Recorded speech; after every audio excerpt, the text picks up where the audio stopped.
Hello, everyone. My name is Violet Luxton. I am a fellow at Cafe, and I'm grateful you're joining me tonight for our webinar, Critical Pedagogy and the Path from Awareness to Action.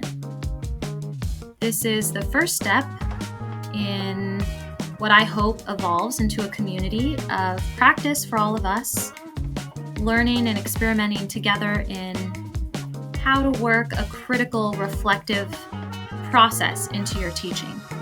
I use she, her pronouns, and some housekeeping. All of the slides for tonight's webinar are in the QR code at the upper right there. So you can always return to it and follow along that way. Or if you want to do any one-on-one conversation and additional dialogue, you're always welcome to make an appointment with us at Cafe. We love working with students, and information for that will be at the end of the webinar. So thank you again for joining us, and without further ado, let's get into critical pedagogy.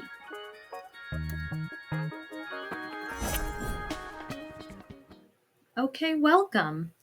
I am thrilled to host this asynchronous webinar with you all, integrating traditional power structures in education and exploring how critical pedagogy can lead us from awareness to meaningful action. First, we're going to talk about dominant frameworks of the conversation, what really inspires transformative teaching practices, and how you can keep your inspiration going through troubled times, times with burnout, how you can really replenish yourself so that you can replenish your students and make sure that you all are learning and teaching each other in an educational community. So how do we promote equitable education? It really begins with the community. And right now, I'm just going to frame a little bit of the objectives, key questions, and themes that undergird critical pedagogy. So we'll begin by framing today's discussion and what it means to equip educators like yourself with tools to critically analyze and dismantle inequitable structures in our education system.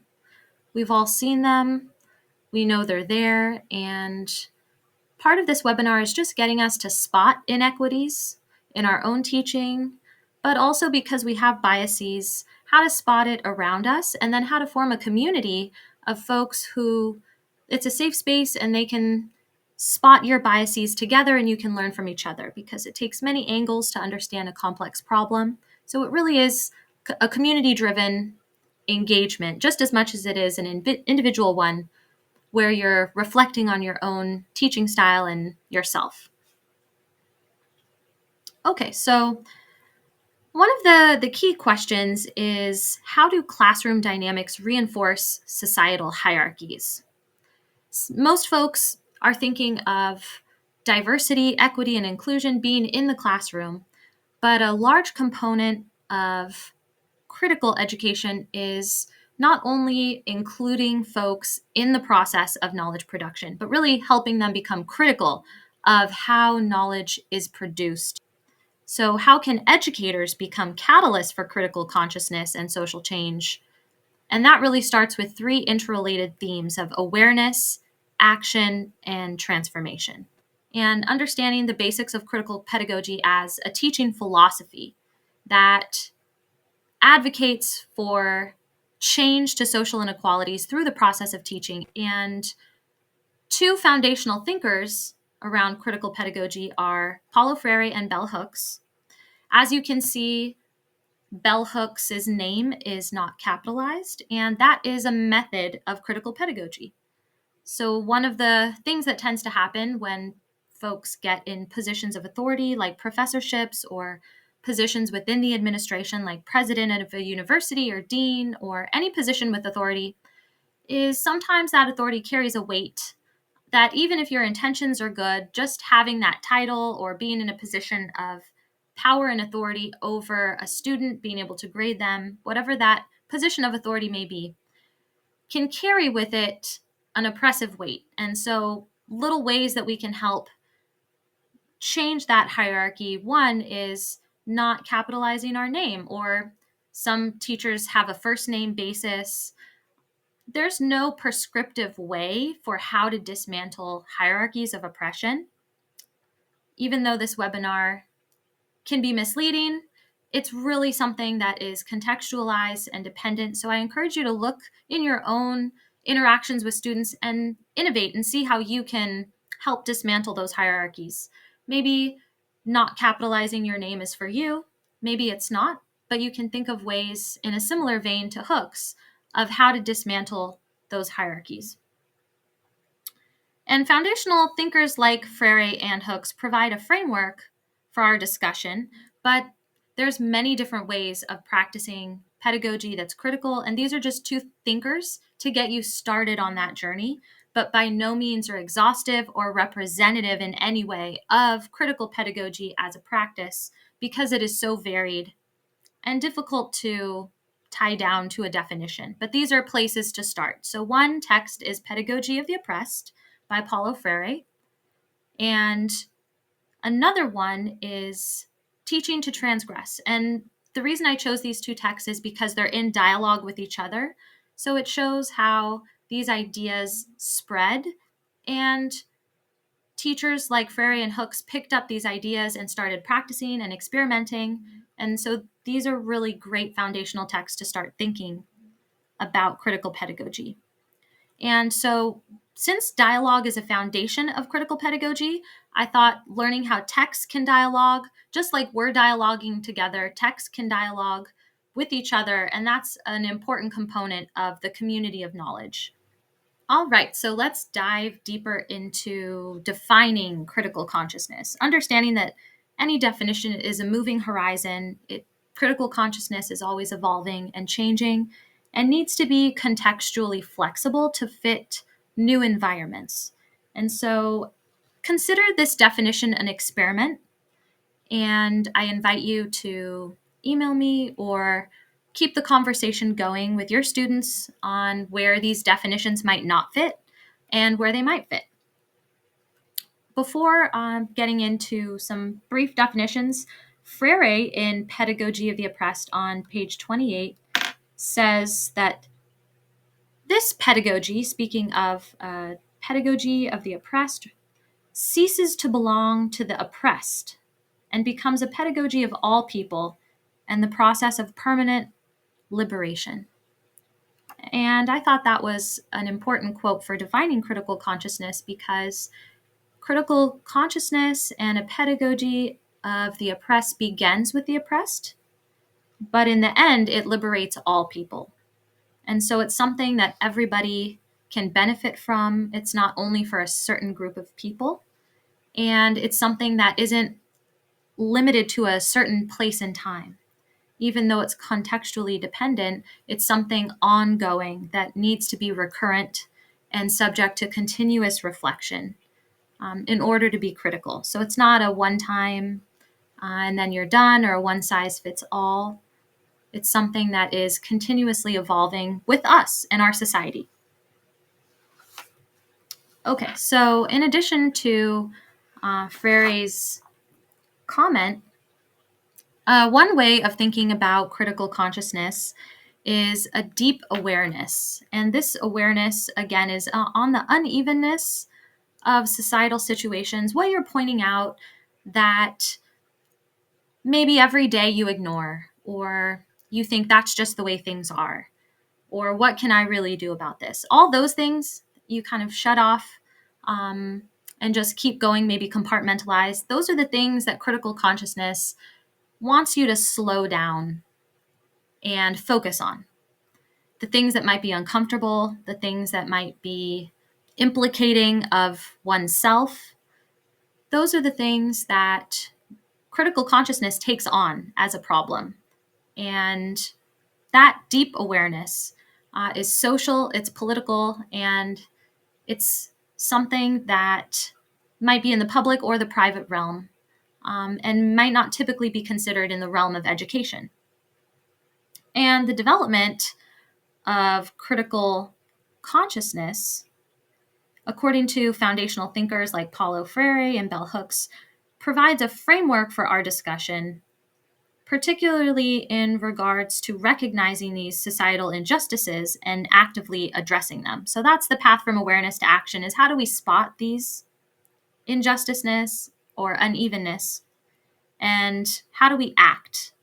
And so first the process starts with identifying the power dynamics, and then we move on to questioning them. So again, not just business as usual, but how do we figure out ways to slow down, take a look, question, ask questions. What are we being told? Is that the truth? Maybe there's some other truth. Envision alternatives. So it's very speculative. And experiment. And experimentation can be fun. It doesn't have to be an oppressive process.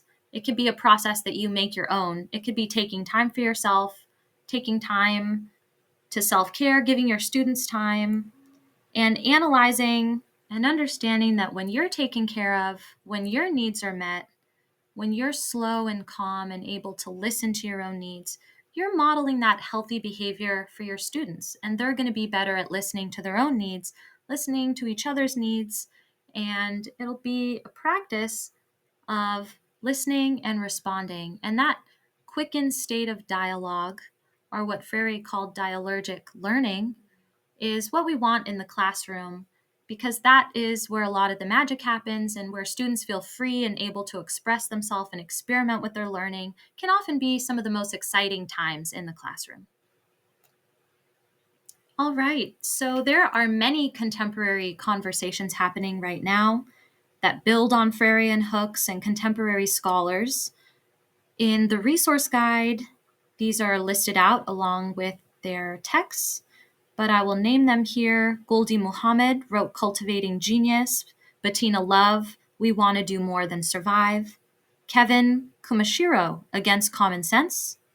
Gloria Ladson Billings, The Dreamkeepers, and Henry Garreau, On Critical Pedagogy. So in addition to Hooks and Freire, these are some more texts, but I have a whole list of them, and I'm interested to hear what texts you would recommend to me also, or to other viewers. So feel free to put that in the comments, send us an email, or have a conversation, make an appointment with Cafe.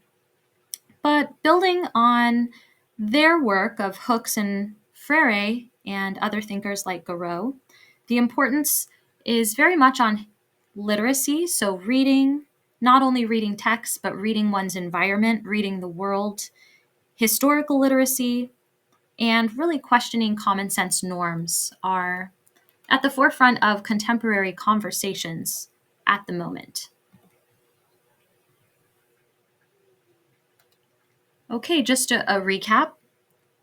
For practices involving critical pedagogy, they can take place individually, but they are ultimately collaborative processes. So you can grapple with things on your own, but having dialogue with others and involving them in the learning and the process of knowledge production is an important thing for being critical, because we all have biases, and learning together how we see around and through our biases or our everyday habits that we might not be aware of. Another is decentering the teacher authority role. So really thinking about how you can share authority with your students, how you can allow them to feel ownership over the classroom, over what they're reading, over how they're producing knowledge and taking it in is very important. And really decentering yourself as the end all be all or the final authority is an important way of creating a horizontal power structure and rethinking the roles of teacher and student. And then co-creating. The teacher is learning from the students just as much as the students from the teacher. And that's a really important thing. You want to be learning just as much from your students, maybe not in the same way because you have a highly specialized knowledge that you're sharing, but your students know practices, they might know terms, they might have experimented with subjects and have knowledge that is completely out of your wheelhouse. And so figuring out how you can keep class discussions centered on the text, centered on the ideas of the course, but also open to students' unique knowledge is an important part of critical pedagogical practices. Okay, so rethinking those dynamics in the classroom, those habits that we might have been doing our whole life, we might not even notice that we do. How do we really start sharing authority? And that can look like allowing students say over how they're evaluated. It could look like a classroom contract that some teachers have with their students.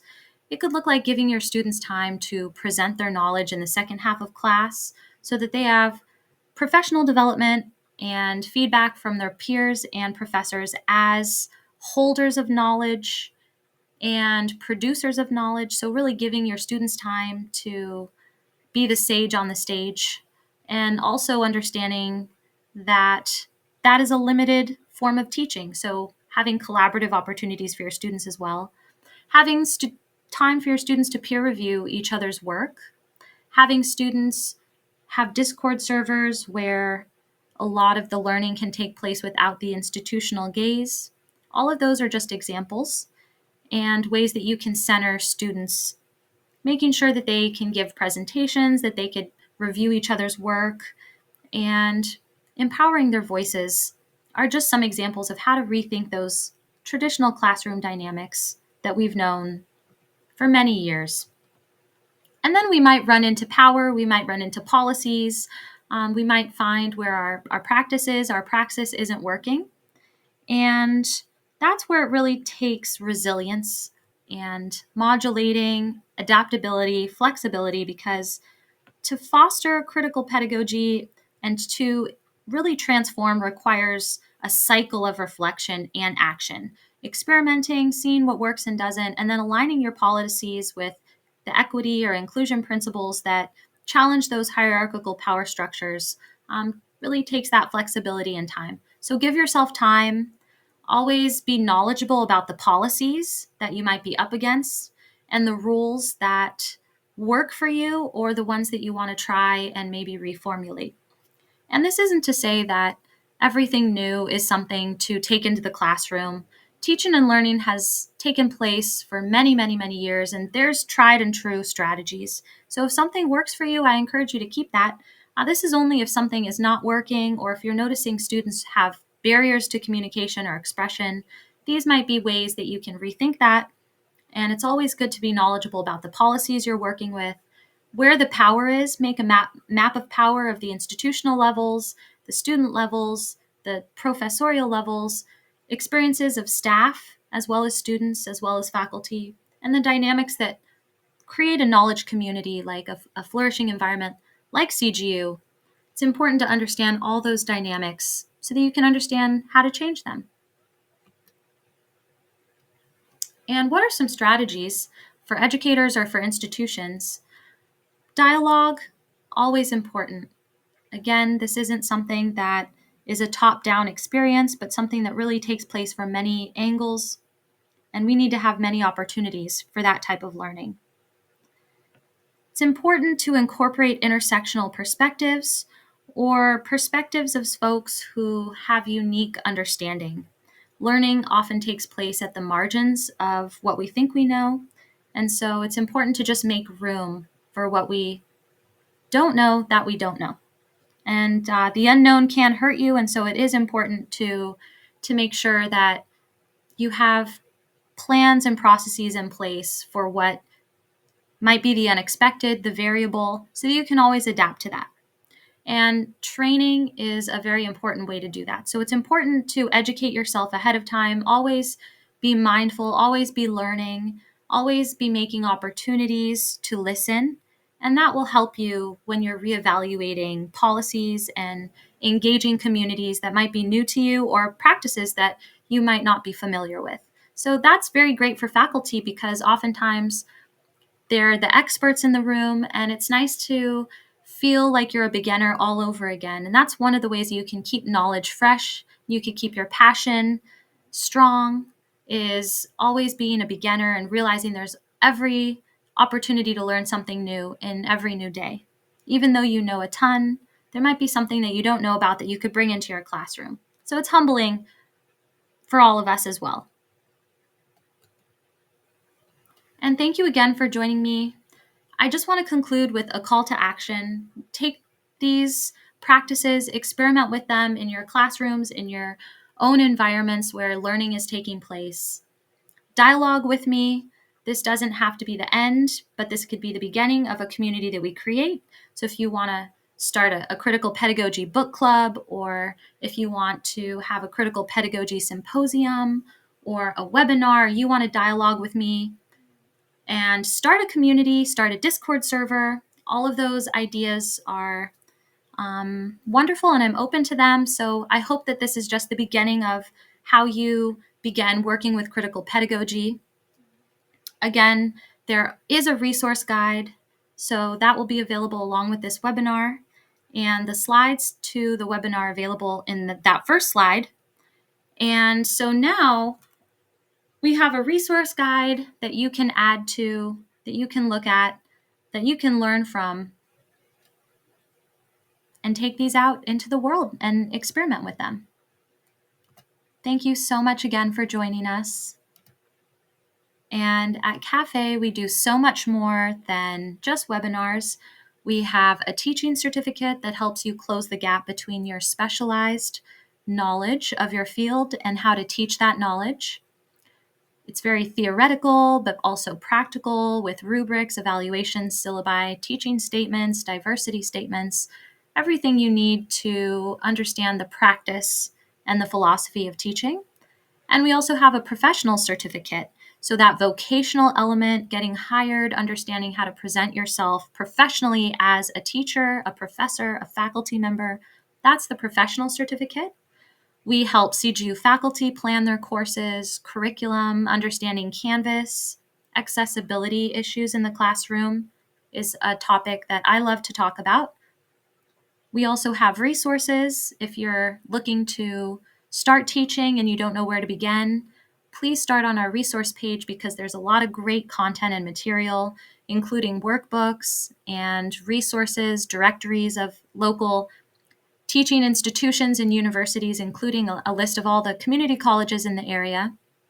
In addition to our webinars, we also have appointments where you can have that one-on-one support. Again, if you're a student or a faculty, and we can just talk through your goals in life and how you're going to get there and how CGU can support you with all of our academic and professional development resources at your disposal. So happy learning, happy teaching, happy upsetting the apple cart, and happy experimenting.